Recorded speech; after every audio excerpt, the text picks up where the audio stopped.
Salut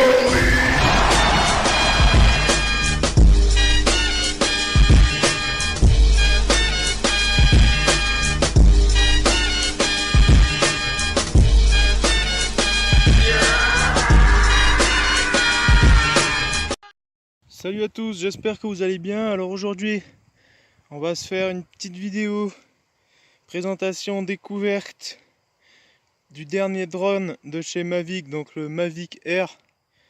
Voilà, que j'ai acquis il n'y a pas super longtemps. Donc c'est un drone moyenne haut de gamme, enfin je sais pas comment on peut passer. Ça reste dans la gamme des drones pliables. Donc voilà, c'est un peu dans la même idée du Mavic Pro qui existait avant. C'est-à-dire que les 4 pales se replient sur elles-mêmes, hein, voilà, de cette manière. À ce qu'après, ils rentrent dans cette boîte. Donc je vais d'abord vous faire rapidement les caractéristiques du drone, son coût, et après je vous ferai un petit vol. Donc ce petit drone, il a donc, il me semble, une altitude max de 500 mètres, un déplacement, enfin comment dire, un éloignement maximal par rapport à la radiocommande qui est de l'ordre du 2 km, il me semble, quelque chose comme ça. Sachant que la télécommande qui est ici, donc voilà, après là, faut venir mettre son portable au milieu. Bon, je pense que ça, tout le monde connaît à peu près. Bon, je l'ouvrirai plus tard. Donc voilà, elle a une portée d'à peu près 2 km. Le drone en lui-même a une vitesse maximale. Alors moi, la vitesse maximale à laquelle je suis allé, c'est je crois 21,2 mètres par seconde, ce qui correspond à peu près à 75 km/h. On fait x 3,6, voilà, et vous l'avez en km/h. Donc ça fait à peu près dans les 70 km/h maximal en descente. Voilà, moi c'était en descente. Après, quand il vole à peu près à la même hauteur tout le temps, on table plutôt sur du 18 mètres par seconde, ce qui correspond à peu près à 65 km/h. Voilà, mais dans le délire, c'est quand même un drone relativement rapide et de relativement bonne qualité. Donc au niveau de la caméra, je vais vous la montrer. Alors elle n'a pas de zoom spécifique. Enfin, comment dire, on a un zoom numérique, c'est-à-dire que le zoom se fait sur l'image et qu'il n'y a aucun zoom mécanique, c'est-à-dire que c'est pas la lentille qui bouge, c'est juste le système électroniquement qui fait un zoom. Voilà, donc si vous zoomez vraiment énormément, la qualité peut s'en voir affectée. Sachant que ces petites caméras filment quand même en 4K, donc Ultra HD, la qualité est quand même la meilleure qu'on ait aujourd'hui sur le marché. Voilà, donc à l'avant, vous pouvez voir la caméra. Au-dessus, on a les deux petits capteurs derrière, deux petits capteurs en dessous. Et donc tous ces capteurs lui permettent de se repérer dans l'espace. Et donc de rendre opérationnel son système d'évitement.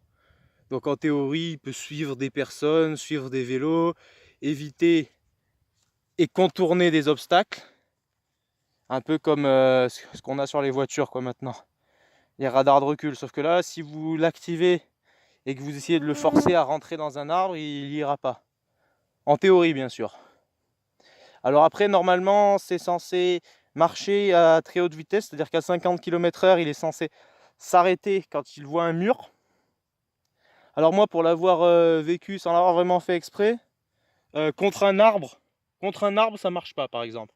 Enfin, lancer à 50 km/h, ça marche pas contre un arbre. Il va avoir du mal à s'arrêter et il risque de bien vous enculer l'arbre. Enfin, l'arbre, lui, il aura rien, mais j'ai pété que 2 pales pour l'instant. Je sais pas si c'est un exploit, je l'ai écrasé 2 fois. 3 si on compte la fois où je l'ai écrasé dans ma chambre. En fait, je m'attendais pas du tout à ce qu'il décolle parce qu'il avait marqué que son système GPS n'était pas apte au décollage. Puis à un moment, j'ai réessayé et en fait, ça l'avait changé entre temps. Du coup, il a décollé. Pour qu'il touche pas le plafond, j'ai essayé de le rattraper. Et je me suis littéralement explosé mon téléphone contre les pales du drone. Bon, enfin bref. Les petites anecdotes de la vie, quoi. Bon. Eh ben, je vois pas trop d'autres que je pourrais dire. Une autonomie d'à peu près 20 minutes. 20 minutes de vol. Donc au niveau de la capture 4K, après, à l'arrière, tac. Voilà, donc là on a la prise pour le brancher en USB sur votre ordinateur, par exemple, pour le vider de son contenu. Là, la carte micro SD. Donc ce qu'il faut savoir, c'est que il a un débit avec la carte qui est de 100 mégaoctets. Et moi, quand j'avais des cartes qui ne communiquaient pas en 100 mégaoctets, j'ai jamais réussi à les faire marcher sur le drone, c'est-à-dire qu'il les reconnaît pas. Donc j'ai acheté cette carte qui donc communique à 100 mégaoctets et ça a marché. Donc voilà, c'est ce que je vous conseille de faire. Hein, n'importe quelle carte, à mon avis, qui fonctionne avec un débit de 100 mégaoctets sera apte à communiquer avec le drone. Voilà, en tout cas au niveau du coût, donc en moyenne, avec ça dépend, si vous l'achetez avec une batterie, vous avez moyen de vous en sortir pour 700-800 euros. Avec 3 batteries plus le kit complet, on est plus autour des 1000 en termes de coût, c'est-à-dire qu'avec des hélices de rechange, une housse de transport, tout ça. Voilà, on est plus autour des 1000 euros en moyenne pour l'acquisition de ce drone qui est, je le rappelle encore une fois, quand même d'une très bonne qualité, j'allais dire. Bon voilà, j'espère que cette vidéo vous aura plu. Et puis je vous retrouve tout de suite. Enfin moi, je vous retrouve pas, mais je vous laisse admirer le vol avec ce petit engin.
finir, n'hésitez pas à lâcher une bille bleue en dessous de la vidéo, à m'écrire un commentaire, constructif ou pas, de toute façon je m'en bats les couilles, à vous abonner à ma chaîne pour pouvoir voir plus souvent mes vidéos de merde, mais surtout n'oubliez pas que nous ne sommes pas les meilleurs.